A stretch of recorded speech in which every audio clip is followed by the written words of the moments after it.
Martin Scorsese says that superhero movies are not cinema. Is he right or wrong? Let's figure it out. Coming up next.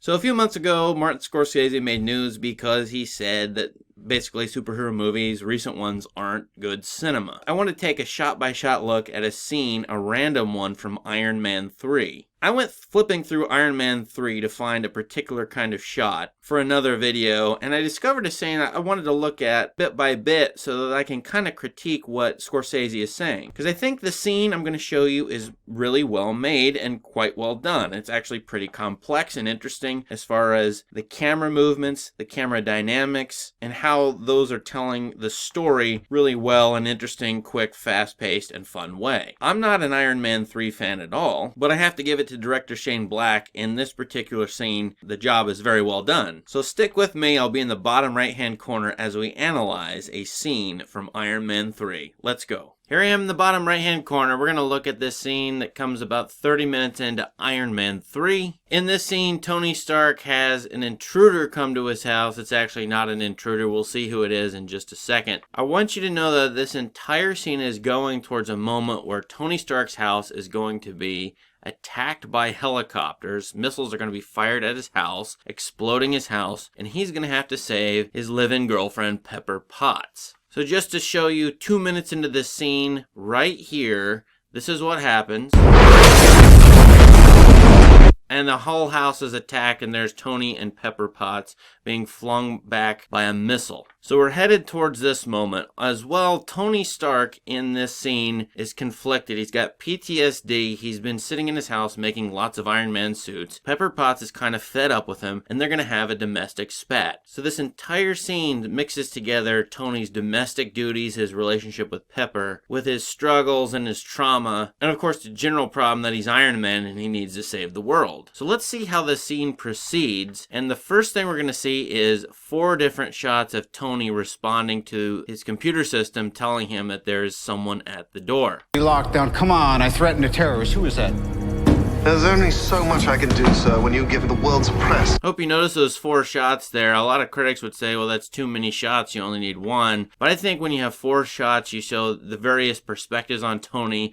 Thus you see that he has various struggles. There's 4 different sides of him. It implies something like that. Anyway, here we are at an establishment shot. And every few seconds or so, I'm going to pause the video and show you and talk about the pictures that we're looking at. And most of this analysis is going to be visual. We could also do analysis of the music or the plot, but I think the visuals are enough because there's so much going on here. Here's an establishment shot. We see Tony's amazing, awesome house. Who wouldn't want to live here? It's very important to have this shot here. I mean, first of all, we get the sense of where Tony is in the world. The whole scene coming after this is going to take place here. That's what this shot is telling us. But it's also giving us key visual information important later in the scene when the house is attacked from the outside by helicopters. In fact, that's hinted at here. We see a helicopter here and one here. This is the news media surrounding his house. This is also good information because they are shooting his house. You'll see his house on TV, and that's how the characters inside are warned that someone's attacking his house. But this hints at the fact that helicopters might just attack his house. Your home address.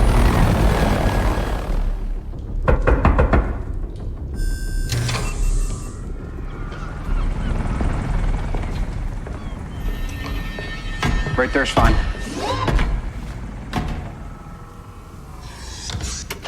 You're not the Mandarin. Are you? Are you? You don't remember. Why am I not surprised? Don't take it personally. I don't remember what I had for breakfast. Gluten-free waffles, sir. That's right. Okay, look, I need to be alone with you. Someplace, not here. It's urgent. Normally I'd go for that sort of thing, but now I'm in a... So this is where the intruder comes into the house. It's actually an old fling of Tony's, a woman that he had a one-night stand with 12 years ago. I think she's a scientist doing something on behalf of somebody. It doesn't really matter at this point, but this whole little sequence is really interesting. Let's go back and take a very quick look at it. Here we are at the beginning of this sequence. It might not look like much, but there's a lot of setup here for the moment when Tony's house is blown up. First, this woman who's coming into Tony's house has a background that she's associated with throughout the sequence. It's greenery, it's the outside, the exterior.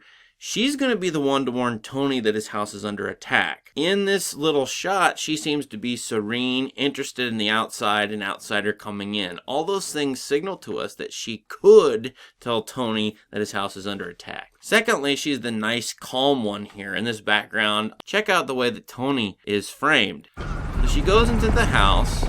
Here's a long shot, the computer scanning her. Right there's fine. Cut to Tony, and look at the background for Tony. Now, the background for her was greenery in the exterior. He's got a background that's interior, colored like him. You see this sort of dark background that he's put against with the fire burning and some light over here. I think all of this combined means he's conflicted on the inside. In other words, the background is giving you his inner psychology at this moment. Of course, he looks menacing in this robot suit, aggressive, defensive, and he might attack her. But there's some darkness here, there's some fire here, burning desire. All of these things come up with the background he's laid against. Now watch this cut. Cut to her, and she looks very small, pinned down by this shot where Tony, out of focus, is taking up half the frame. And look how small she is. Watch this. Cut up close to Tony here. Menacing, aggressive, mask. He's going to become more personal here when he takes it off. You're not the Mandarin. Are you? Are you? You don't remember. And as this goes forward, they get more friendly, and the shots show you that they become equals. Tony becomes smaller, she becomes larger in the frame. Why am I not surprised? Don't take it personally. I don't remember what I had for breakfast. Gluten-free waffles, sir. That's right. Okay, look, I need to be alone with There you. she is, larger, someplace. close shot. Not here, it's urgent.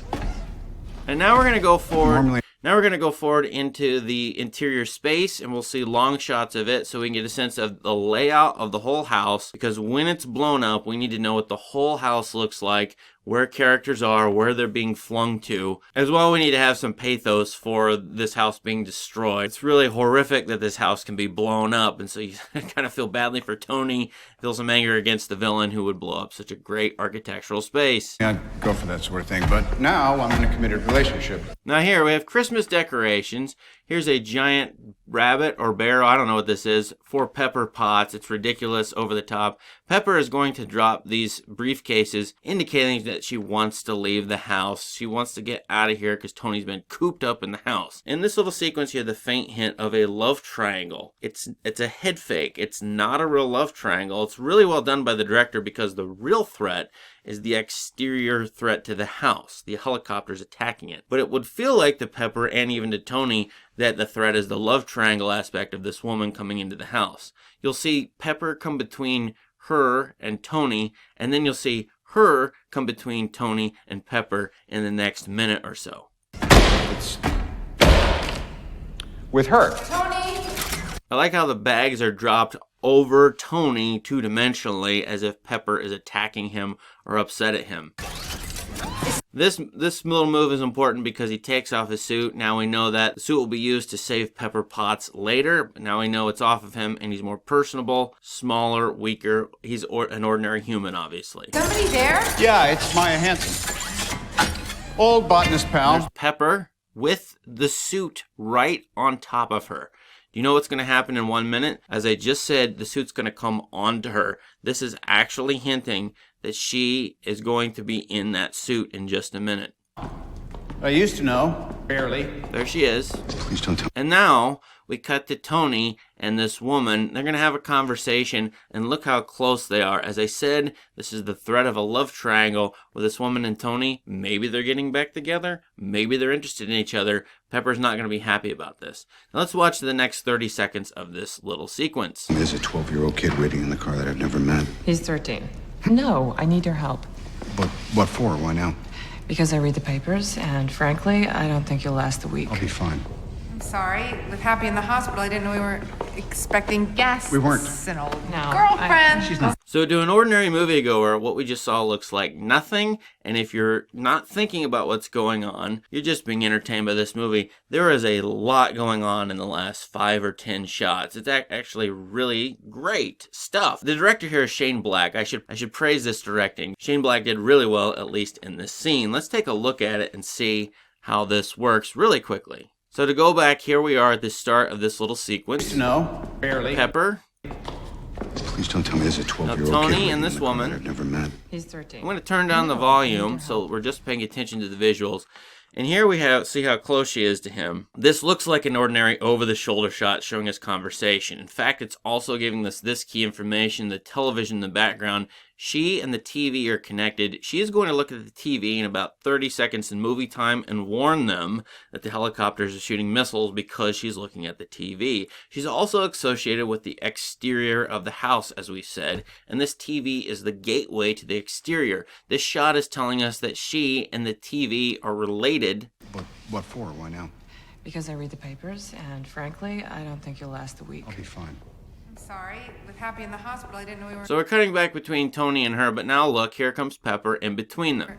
expecting guests. And Pepper is literally in between them. She's coming between them. She and Tony are love interests. Now, this is really important right here because an ordinary director would take this shot right here and cut to the next shot, which would show her as the dominant or the focal point on the left side, and then these two on the right side of the frame. In other words, we would cut from one over-the-shoulder shot right here to an over-the-shoulder shot where we're looking over Tony's shoulder at her on the left-hand side. That's not what happens here. Watch what the cut is. We weren't. This. Now, most moviegoers, again, aren't going to notice this, but ordinary directors do not do this, although they ought to really consider it. This is fascinating. We have what's called the 180-degree line, going between Tony's shoulder here on the left shoulder, and her right shoulder. Ordinary people and their perspectives have 180 degrees or a little bit more of vision, including peripheral vision. And movies, though, use that. And if you jump over the 180-degree line here, if I were to jump over this line and look at them from the opposite side in the very next shot, it's pretty disorienting. Go look up any video on the 180-degree flip, the 180-degree line, and to me the director flips over this line for very important reasons. Guests We weren't. and all. Here's the flip over the line. Now she is between the two of them. As I said, we should have seen Tony on the right-hand side, but we see him on the left-hand side. What does that mean? Well, we're really seeing literally two sides of Tony, the right side and the left side. That's a thematic thing coming up in this whole sequence. We've seen Tony in the suit, Tony out of the suit. We've seen Tony pulled between two different women. We've seen Tony pulled between the exterior world he's supposed to save and the world of the interior being inside the house, stuck in the house, the domestic space. In at least three ways, Tony is split in two. These two cuts show us two sides of him. Next, she's coming in between them. She's intervening. She's becoming a love triangle interest for Tony. All of these ideas are coming up here, and it's disoriented because, as I said, I think we're flipping over this 180-degree line, which is somewhere over here now. And the reason I bring this up is because this scene is going to flip over that 180-degree line several times once the attack gets going. Girlfriend. She's not really. No, not really. It was just one night. Yep. That's how you did it, isn't it? It's a great Yep. night. Well, you know, Yeah. you saved yourself a world of pain. What? Trust me. We're going out of town. Okay, we've been through this. Nope. Yep. The man says no. Immediately and indefinitely. Honey, Great idea. Let's go. I'm sorry that's a terrible idea. Please don't touch her bags. This is how normal people behave. I can't protect. So we flipped back and forth a couple times there, and now we've got Tony and Pepper arguing over here. She backed off and is going back into the space looking at this ridiculous Christmas present. This is important, too, because of what's going to happen right now. You out there. I challenge. Is that normal? Sadly, Yes, this is normal. It's very normal. It's a big bunny. Relax about it. Down. I got this for you. Here she is looking at the TV. She's seeing what the helicopters, the news media helicopters are showing her, and she's going to alert them to the helicopters coming, the other helicopters coming at them, attacking the house. I'm You still aware haven't of even that. told me you liked it. I don't. Notice the cut into her, making things more intense. I asked you three. You don't like it? We are leaving the house. That's Cut back to her in the middle. What? She alerts them. Watch this. Do we need to worry about that? Points at the TV. Things get much more intense here with them looking astonished. And then what we see here is a close shot of the TV. And if you can see it, there's a little bit of a zoom in, making things even more intense and making this a revelation because, well, here's the revelation. The missile's coming right at the house. And now I'm going to stop here and say we're going to look at the next 30 seconds. And then I'm going to go back and show you how this 30 seconds is put together because it's really well done. The attack on the house.